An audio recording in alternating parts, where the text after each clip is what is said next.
Jaque mate a la presidencia de Silvia Valdés en la Corte Suprema de Justicia. La Corte de Constitucionalidad suspendió la presidencia de Valdés y ordenó repetir el proceso. Ese es el tema de la noche. Participe con el hashtag SF Corte en Jaque. A continuación la nota desde la sede de la Corte de lo Constitucional.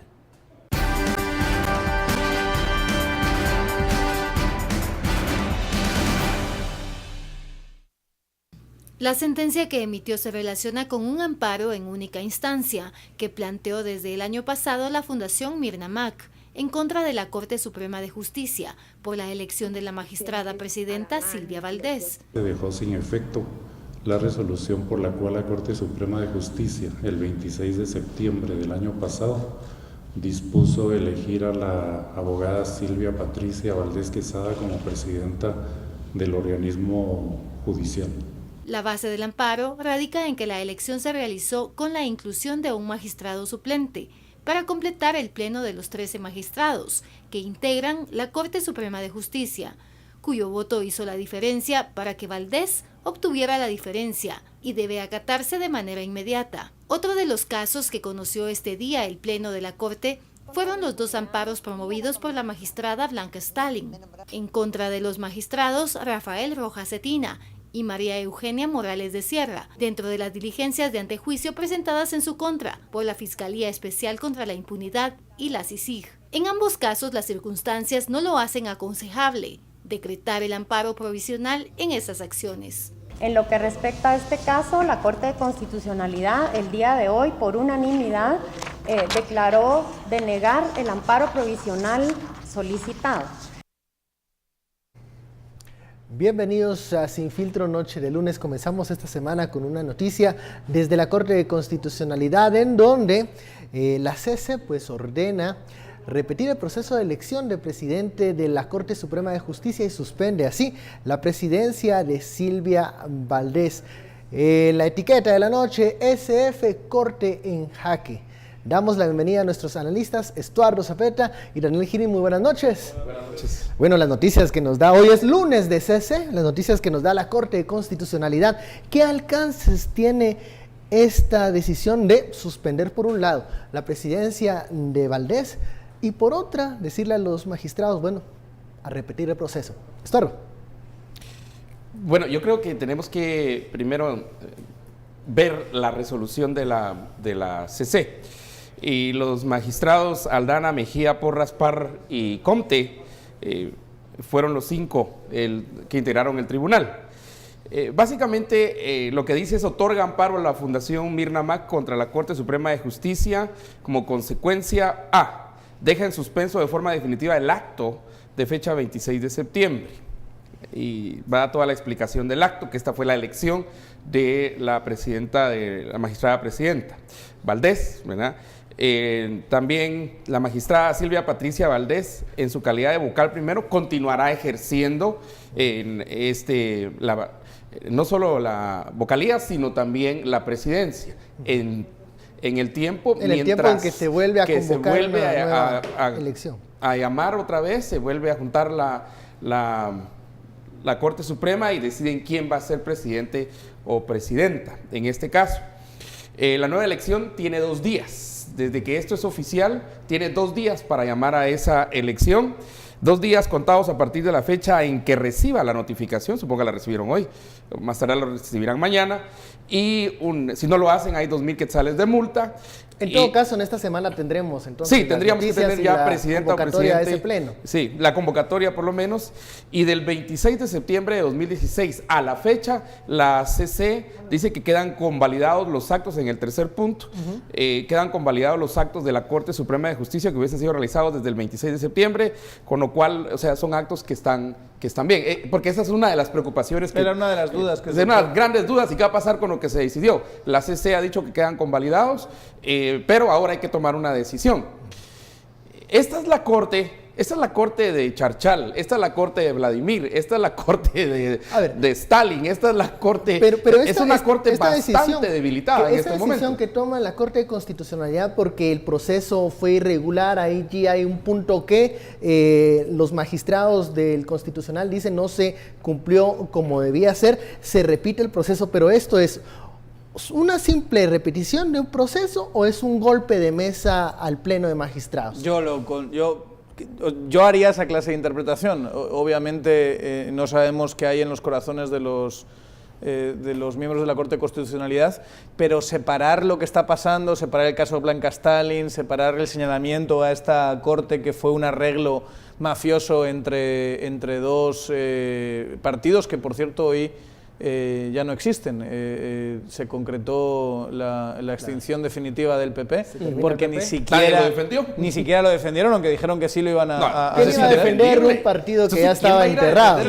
Y es una cosa terrible pensar que un partido que fue tan fuerte hace tan poquito, aparte de estar en el gobierno, cuando estaba Sinibaldi de candidato, era una candidatura fuerte, y que en realidad nadie creía en ese partido. Pero bueno, eso aparte, yo sí lo interpretaría, o sea, es muy difícil separar lo que está pasando con Blanca Stalin y el intento que está haciendo CICIG de golpear no solo a los partidos o empresarios, sino golpear al sistema de justicia, y separarlo de esto. Yo creo que se está generando el ambiente, y eso es lo que ha hecho CICIG, modificar en gran medida la correlación de fuerzas para que gente que antes era intocable y muy poderosa ahora se vea vulnerable, porque sí faltaron a una norma. A esto debe agregarse que también le dijeron no a los dos amparos interpuestos por Blanca Stalin. Por eso es muy difícil separarlo, Stalin, y por eso pero yo por eso hacía el recuento. Miren qué corte tenemos. Las joyas de la corona. Las joyas de la corona. Charchal. ¿Quién es más bien? Después, Vladimir Aguilar. Vladimir. Renunció. Sí, Stalin. Ese por lo menos renunció. Bueno, y ahí vienen todos estos que son cuestionados. Y bueno, sea si por el rey del del tenis, magistrado de apelaciones, ¿sí? El señor Orellana Donis, que supuestamente impulsó entre esas personas a Silvia los Valdés. tuiteros están, y muchas gracias a los tuiteros de la SF Corte en Jaque, están preguntando quiénes más se graduaron en España. No lo sé, eso habría que investigarlo, ¿verdad? Pero los tuiteros, ustedes van a hacer esas preguntas. Por alguna razón hacen la pregunta de quiénes se graduaron en España. Y yo creo que ya tuvimos señor. Yo creo que, por cierto, ese programa en Sevilla, en la Universidad de Sevilla, habría que investigarlo con más profundidad.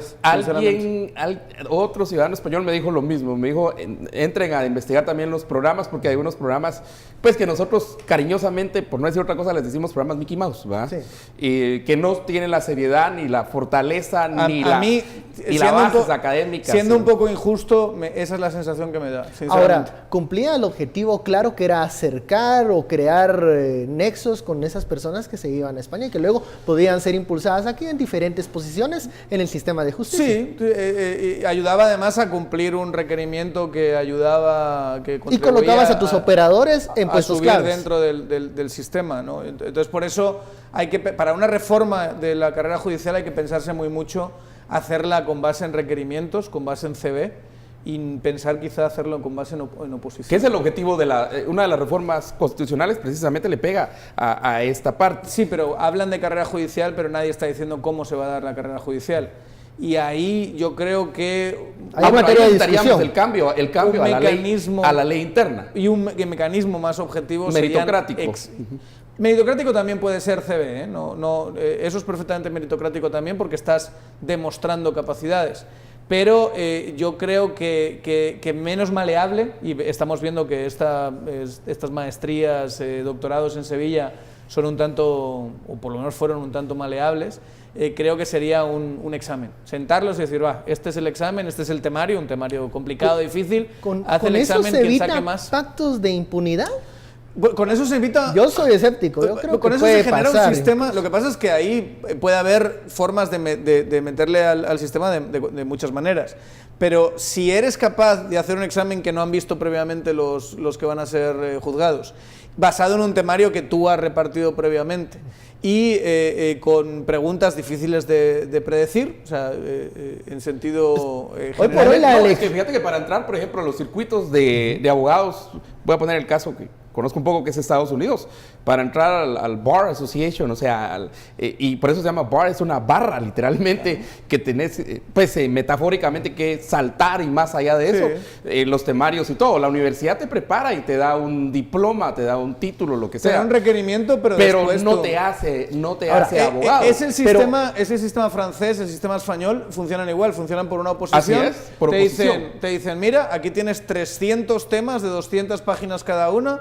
Tienes que estudiar, normalmente la gente se tarda 5 o 6 años en estudiar eso, y luego hay exámenes, una serie de exámenes fuera de la universidad, muy fuera duros, muy duros, que pasarlo y tener una buena nota cuesta bastante, y eso, bueno, contribuye a la meritocracia. No es un sistema perfecto, pero yo creo que es un sistema bastante menos maleable.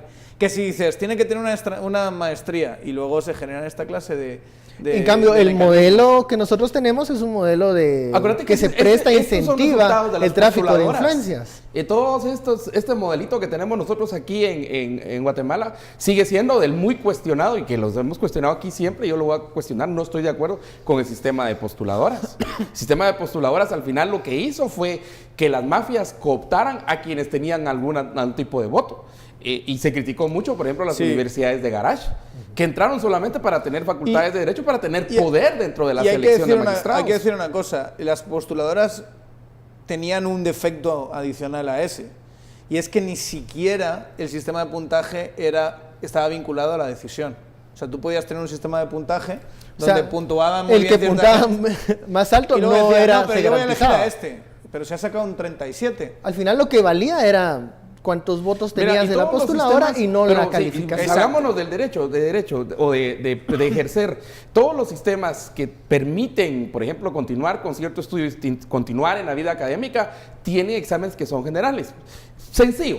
Por ejemplo, para el inglés hay una cosa que se llama TOEFL, que todo en el mundo, independientemente de qué país seas, si querés estudiar en un país donde la educación sea en inglés, tenés que pasar.